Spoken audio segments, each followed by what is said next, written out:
I ran into this last week. Here's what fixed it for me.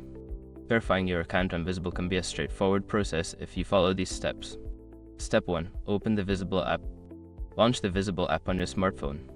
Make sure you are logged into your account to access the verification options. Step 2. Navigate to account settings. Once you're in the app, tap on the profile icon located in the top right corner. This will take you to your account settings where you can manage your verification. Step 3. Select verification options.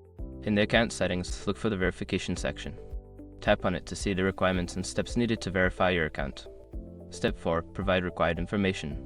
Fill out the necessary information such as your ID and any other requested documents. Make sure to double check that everything is accurate to avoid delays. A quick tip: if you are using a scanned document, ensure it is clear and legible. Blurry images can cause issues. Step 5. Submit and wait for confirmation. After you've provided all the required information, submit your verification request. You should receive a confirmation email or a notification once your account is verified. I hope this guide helped you get your account verified smoothly. If you have any questions, feel free to ask.